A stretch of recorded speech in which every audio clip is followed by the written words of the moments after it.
어른들이 은퇴하시기 전에 저한테 그런 이야기들을 하시더라고요. 우리 노예도 은퇴하시는 목사님, 또 이미 천국에 가시는 목사님 있는데, 제가 그래도 가장 우리 노예 안에서 존경하고 좋아했던 그 김효 목사님은 그런 이야기 하셨어요. 야, 노는 것도 힘 있을 때 놀아야 돼. 그러니까 힘 없으면 노는 것도 못 놀아. 그러니까 놀 수 있을 때 감사하고 놀아. 이렇게 말씀하셨어요. 여러분, 저는 그렇게 이야기하고 싶습니다. 여러분들이 복음을 전하고 싶은데 이빨 빠져가지고 자꾸 바람 쐬면 복음 전해질 수 있겠습니까? 안 되잖아요. 그러니까 아직 이빨 튼튼할 때, 권사님 임플란트 할 거니까 괜찮아요.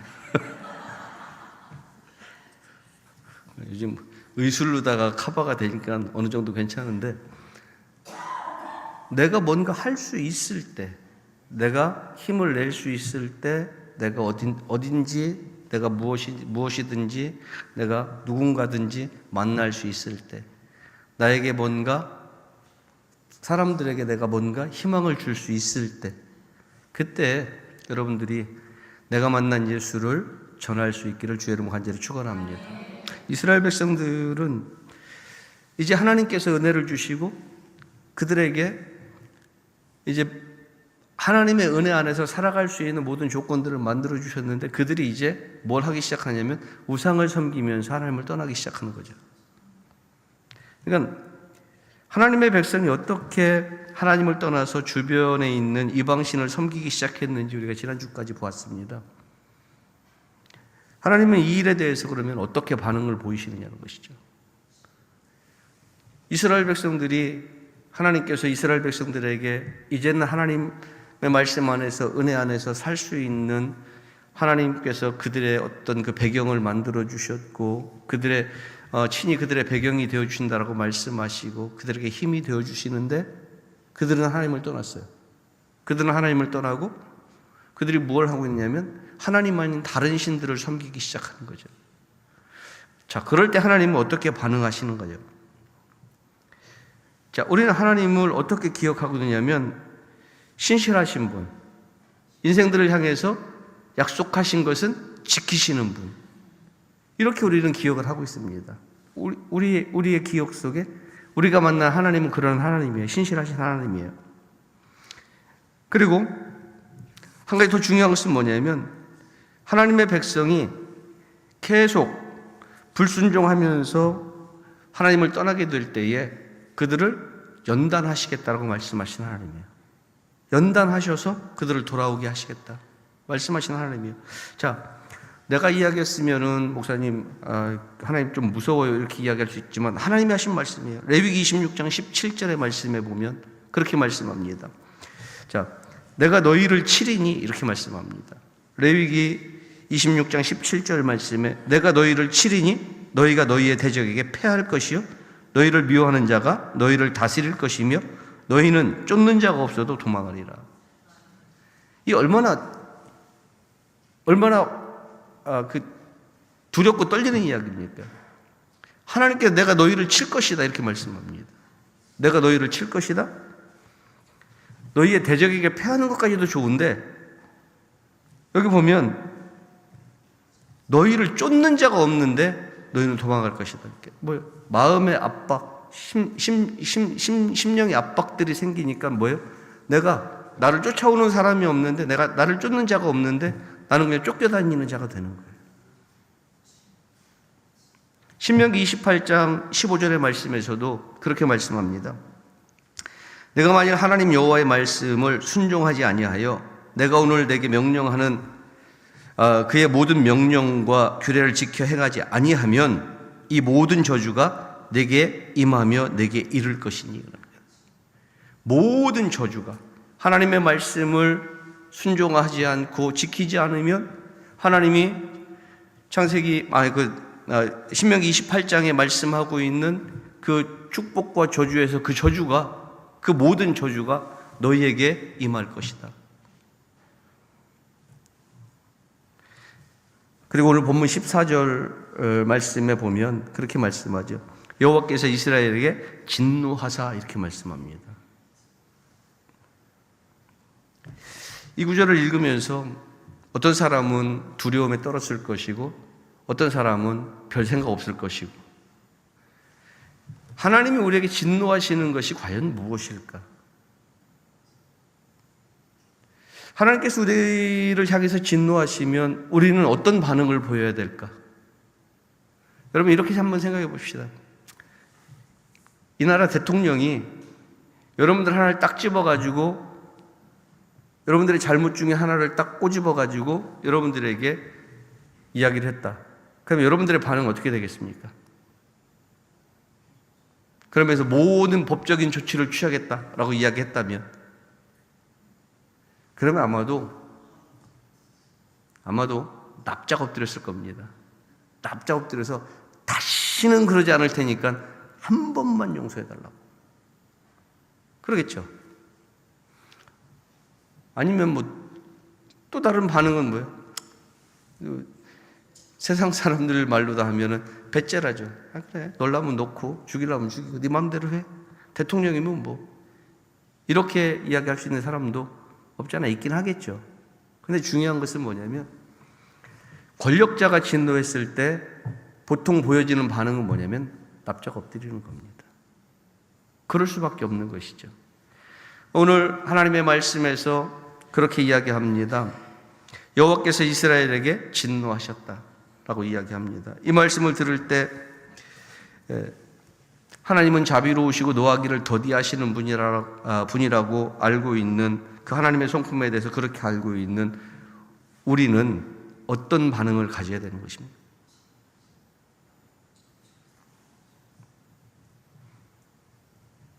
그런데 진노하시는 것도 하나님의 성품입니다. 진노하시는 것도. 하나님이 진노하시는 이유가 뭐예요? 그 백성을 사랑하시기 때문이에요. 그 백성이 잘못된 길로 가지 않게 하기 위해서 그들에게 화를 내시는 거죠. 여러분, 부모가 자녀에게 화를 낼 때는 감정이 있어서 화를 냅니까? 감정 때문에 화를 내진 않을 겁니다. 개중이 아닐 수도 있겠지만은 감정 때문에 화를 내진 않을 거예요. 자녀에게 화를 낼 때는 그 자녀가 가는 길이 잘못됐기 때문에 그 길에서 돌아오게 하기 위해서 화를 내는 거지, 그 자녀에게 나쁜 감정이 있어서 그러진 않을 거예요.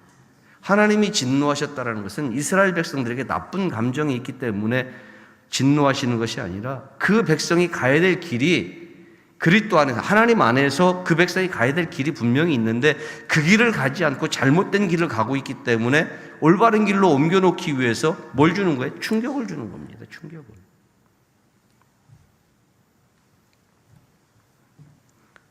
그래서 이스라엘 백성을 향한 하나님의 사랑, 이것이 바로 뭐냐면 진노입니다. 진노. 하나님 화를 내시는 거죠. 우상숭배에 대한 하나님의 진노에 대해서 우리가 놀라지 않아도 될 것은 뭐냐면, 자기 백성을 향한 하나님이 인생들을 독점하는 독점적 사랑 때문에 그래요.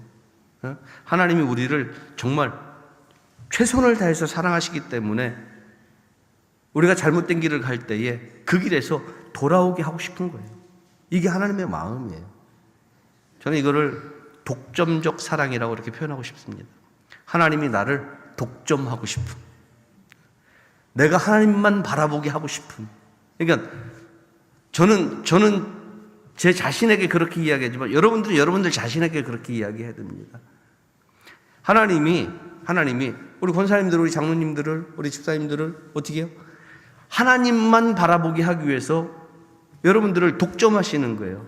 세상이 여러분들에게 다가서지 못하게, 사단의 역사가 여러분들에게 다가서지 못하게 여러분들을 독점하고 여러분들을 사랑하고, 그 독점적 사랑이 하나님의 질투를 불러일으키는 거죠. 이게 사랑인 거예요. 이게 오늘 우리가 그걸 기억해야 됩니다. 그래서 성경에 보면 이런 자기 백성을 향한 주님의 독점적인 사랑, 이 자연스러운 반응에 대해서 하나님은 뭐라고 말씀하시냐면, 하나님 자신이 이렇게 표현하시는 거죠. 출애굽기 20장 5절의 말씀에 보니까 그렇게 말씀합니다. 그것들에게 절하지 말며 그것들을 섬기지 말라. 나 내 하나님 여호와는 질투하는 하나님인즉 나를 미워하는 자의 죄를 갚되 아버지로부터 아들에게로 3, 4대까지 이르게 하거니와. 내가 너를 사랑하는데 너는 나만 사랑하게끔 내가 만들 거야 라고 이야기해요. 하나님의 독점적인 사랑 때문에. 그래서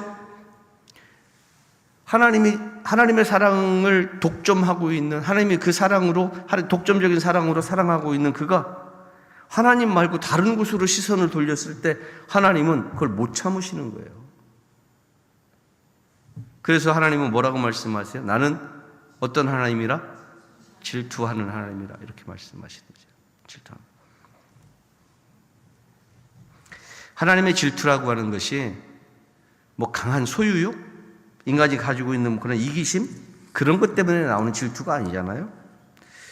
우리가 우리의 그 의로움, 선을 지키기 위해서 쓰시는 마음이 뭐냐 하면 하나님의 질투인 거예요. 우리를 선한 길로 이끌어가기 위해서 쓰시는 마음이 하나님의 질투. 그래서 하나님이 진노하시는 이유는 죄가 우리에게 해악을 끼치고 그로 인해서 주님의 마음을 상하게 하지 못하도록. 그래서 하나님이 화를 내시는 거예요, 우리에게. 하나님이 우리에게 진노하실 때 우리가 때로는 어떤 반응을 보여야 되냐면 하나님 앞에 납작 엎드려서 내가 잘못 갔던 길을 돌이키겠다라고 회개하는 반응이 보여야 돼요. 이 반응이 보여지지 않으면 하나님은 더 큰 진노를 하시는 거죠. 그래서 우리는 오늘 본문에 나타난 하나님의 진노의 정말 진정한 의미가 뭔지를 바르게 알아야 되는 거예요. 자, 하나님의 백성들이 그냥 거짓 신들에게 가도 그냥 내버려 주세요? 용서하세요? 그건 아니에요. 나 외에 다른 신을 섬기지 말라. 우상에게 절하지 말라. 땅 위의 것이나 손으로 만든 것이나 바다에 있는 것이나 하늘에 있는 것이나 어떤 것에도 어떤 형상에도 절하지 말라. 이렇게 말씀하셨어요.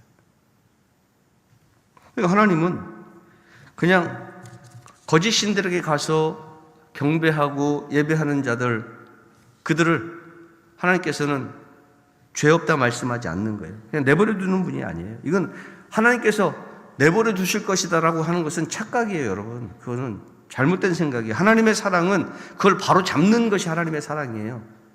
그 바로 잡는 과정이 진노하시는 거예요.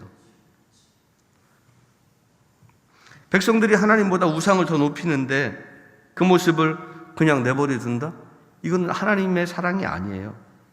만약 여러분들이 죄를 범하는데 하나님이 아무 말씀하지 않고 무덤덤하시다, 간섭이 없으시다, 딱 그렇게 생각하시면 됩니다.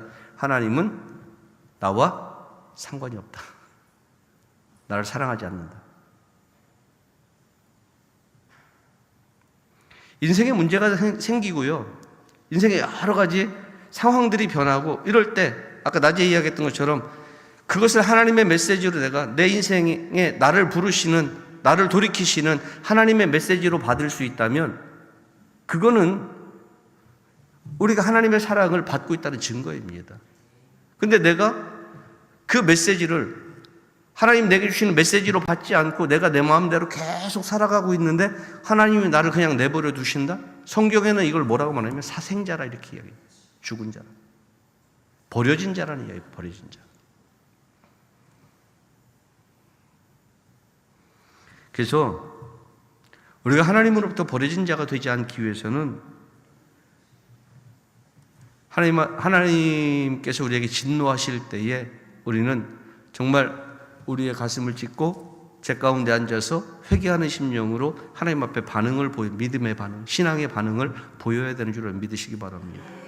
그 반응을 보일 때 하나님께서 우리 위에 역사하시고 우리의 삶을 돌아보시는 것입니다.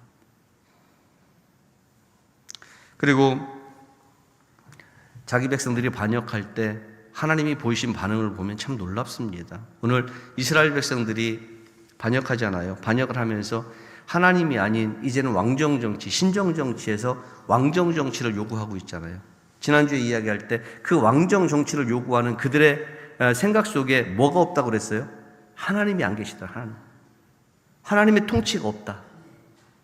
하나님의 통치가.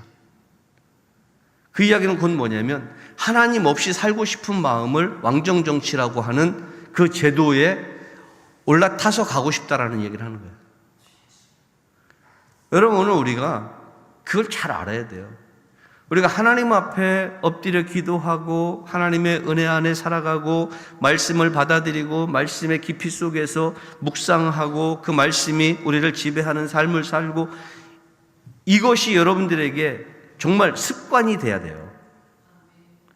말씀이 나를 인도해가는 그 시간이 너무나 행복하고, 내가 살아가는 그 삶의 현장 속에서 내가 말씀으로 움직여가고 있다라고 하는 그 느낌이 너무 좋고 너무 행복하고, 하나님이 나와 함께하고 계세요 라고 하는 그 행복한 느낌으로 여러분들이 살아갈 수 있다면 이보다 더 좋은 건 없습니다. 이게 여러분들이 가장 행복해 할 수 있는 그러한 신앙의 모습입니다. 그런데 그렇지 않을 때 이스라엘 백성들이 하나님의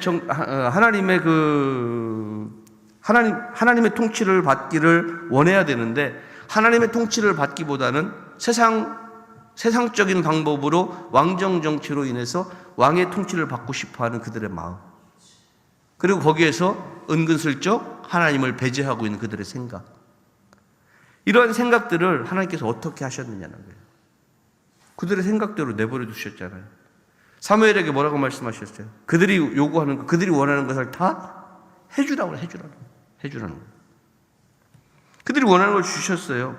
그냥 그들이 주변에 있는 이방 민족들처럼 되고 싶어 하기 때문에 하나님은 그들을 대적자의 손에 그냥 맡기시는 거예요. 그들이 하고 싶은 대로 하게 내버려 두시면서. 자, 우리가 우리의 요구를 들어주실 때 정말 이것이 하나님의 뜻에서 우리가 그 요구를 받아들인 것인지, 내가 기도하고 하나님께서 정말 내가 하나님의 뜻 안에서 하나님의 말씀 안에서 내가 하나님의 은혜 안에서 살기를 소망하는 마음 때문에 하나님 앞에 구한 것들이 내게 이루어지고 있는 것인지, 아니면 하나님이 나는 그냥 내 마음대로 계속 살아가고 있는데 하나님이 내 인생의 어떤 부분들을 그냥 내버려 두셔서 그것이 흘러가는 대로 붙잡혀져 있는 것인지 분별할 줄 알아야 됩니다. 이 분별력이 없잖아요. 그러면 우리는 어디로 가냐 하면 은근슬쩍 하나님을 밀어내고 내가 왕의 자리에 앉아서 내가 내 마음대로 내 뜻대로 나를 세워가고자 하는, 내 인생을 살아가고자 하는 그러한 자들이 되고 마는 거예요.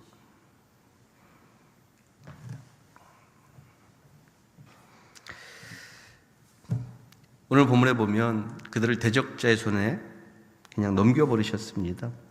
그래서 뭐라고 말씀하시냐면 노략을 당하게 하시고 주위에 있는 모든 대적자의 손에 팔아넘기심에 그들이 다시는 대적을 당하지 못하였다. 지금까지 그들이 살아왔던 삶의 방식은 뭐냐면 하나님이 도우심으로 말미암아서 대적들이 이스라엘 백성들 치지 못했던 겁니다. 그들을 지키셨던 겁니다. 그런데 대적들이 치러 오면 이스라엘이 이길 수 없게 하셨다, 이렇게 말씀하죠. 하나님의 반응입니다. 15절의 말씀에 보니까 그들이 어디로 가든지 여호와의 손이 그들에게 재앙을 내리시니, 예전의 표현은 뭐예요? 그들이 어디로 가든지 하나님이 그들과 함께 계셔서, 그거잖아요. 이스라엘 백성들과 함께 계시는 거잖아요. 그런데 오늘 본문의 말씀에는 그들이 어디로 가든지 하나님께서 어떻게 하셨어요? 재앙을 내리셨다.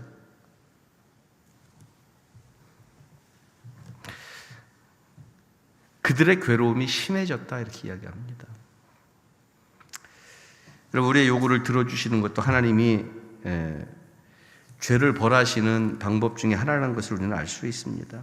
그러나 우리가 중요한 것은 하나님께서 우리에게 수동적으로 수동적으로 징계를 하시든 하나님이 능동적으로 징계를 하시든, 그러니까 대적들의 손에 넘겨서 그들이 하는 대로 그냥 내버려 두어서 대적들의 손에 붙이게 하시든, 아니면 하나님께서 직접 찾아오셔서 그들이 15절의 말씀에는 능동적인 거잖아요. 그들이 어디로 가든지 여호와의 손이 그들에게 재앙을 내리셨다. 하나님께서 직접 그들에게 재앙을 내리셨다. 이게 하나님의 재앙이라고 하는 것은 하나님께서 그 백성을 대적의 손에 넘기고 수동적으로 그들을 징계하시든 아니면 하나님께 직접 그들에게 능동적으로 징계를 하시든 중요한 것은 뭐냐면 하나님의 징계라는 것입니다. 자, 하나님의 징계 가운데 능동적인 징계 중에 가장 좋은 예가 뭐냐면 요나의 이야기지 않습니까? 요나의 이야기. 요나의 이야기를 보면 반항해서 이제 도망가잖아요.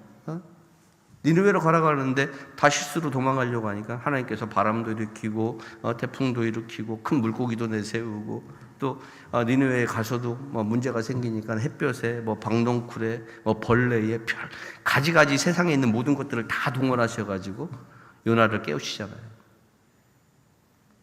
이건 능동적인 거예요. 하나님께서 우리에게 재앙을 내리시든 아니면 대적의 손에 붙여서 수동적으로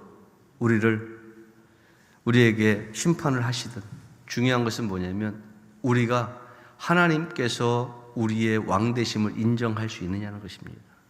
이 모든 것이 다 무엇을 위해서냐? 하나님의 통치하심에 순복하게 하기 위해서 이런 일들이 일어나고 있는 것입니다. 우리의 반응은 어디에 있어야 되느냐 하면 하나님의 진노가 있을 때 그 진노도 사랑이라는 사실을 깨닫고 우리가 왜 이 진노 아래에 있는지를 그 메시지를 분명하게 받아들이고 그것을 깨달음으로 말미암아서 하나님의 은혜 안으로 들어와야 되는 것입니다. 많은 사람들은 하나님의 은혜가 강물이라면 그 강물을 내 안에 다 담을 수 없기 때문에 어떻게 해요? 바라만 보고 있죠. 그러면 여러분들이 그 은혜가 여러분들의 은혜가 되려면 결국 어떻게 해야 돼요? 여러분들이 강물로 뛰어드는 수밖에 없어요. 두렵지만 그 강물로 뛰어들었을 때 강물과 내가 하나 됐을 때 그 안에서 우리는 자유함을 누리게 되는 거죠. 근데 강물을 바라보면서 야, 물이 많다, 물살이 세다, 별별 핑계를 다 대면서 우리는 강물로 뛰어들기를 거절한다는 것이죠. 하나님께서 수동적이든 능동적이든 우리에게 자꾸만 메시지를 주시는데 그 메시지 앞에서 우리는 자꾸만 뭘 하냐면 핑계를 대는 겁니다. 핑계를. 저는 이번 선교를 통해서 내가 핑계했던 모든 것들에 대한 하나님 앞에서의 회개가 있었습니다. 참 오랜 시간 동안에 많은 핑계도 됐었구나. 제 스스로가 참 많은 핑계도 됐었구나. 하나님께서 참 내게 참 많은 시간들을 주셨고 내게 할 수 있는 능력과 지혜들도 참 많이 주셨는데 그때마다 나는 많은 핑계를 대고 또 나는 많이 도망도 가고 피해도 가고 했었구나 하는 생각을 하면서 힘이 있을 때 아직 내가 서 있고 내가 아직 말할 수 있을 때 내 힘이 있을 때 한 번이라도 더 한 명이라도 더 할 수 있는 복음을 위해서 일할 수 있는 그런 시간을 가지자. 이게 이제 선교를 갔다 온 이후에 저의 생각이었습니다. 마찬가지로 오늘 이스라엘 백성들은 하나님께서 자기들을 대적의 손에 넘기셨지만 깨닫지 못하는 겁니다. 여러분 미련한 자들 되지 마시기 바랍니다. 하나님께서 우리에게 말씀하시고 우리의 인생 중에 여러 가지 문제들이 생기면서 그 문제를 바라볼 수 있는 시선을 주시고 말씀을 주시는데 그 말씀이 내가 성경을 읽을 때 주시기도 하지만 설교를 통해서 선포될 때 주시기도 하잖아요. 그 말씀을 듣고 또 말씀을 볼 때에 깨닫는 자들이 되시길 주님의 이름으로 간절히 축원합니다. 하나님 앞에서 정말 어떤 모습으로 하나님의 진노가 나타나든지 중요한 것은 진노하신다는 것이 아니라 그 진노의 의미가 우리를 향한 하나님의 사랑이라는 것을 깨닫게 되기를 주의 이름으로 간절히 축원합니다. 그래서 우리가 말씀에 집중함으로 하나님께서 원하지 않는 것은 버리고 하나님이 기뻐하시는 일들로 여러분들의 삶을 채워가면서 은혜로만 사는, 은혜만 가지고 사는 여러분들이 되시기를 주님의 이름으로 간절히 축원합니다. 기도하겠습니다. 거룩하신 우리 아버지 하나님, 은혜를 감사합니다. 하나님의 진노를 저희들이 바라보지만 깨닫지 못할 때가 더욱더 많습니다. 하나님, 저희들을 부르시고 저희들에게 때로는 진노하시고 하나님의 말씀과 메시지를 우리에게 허락하실 때에 하나님 깨닫는 자들 되게 하여 주시옵소서. 그래서 하나님의 은혜로 살아가는 거룩한 백성들 되게 하여 주시옵소서. 감사를 드립니다. 예수님 이름으로 기도하옵나이다. 아멘.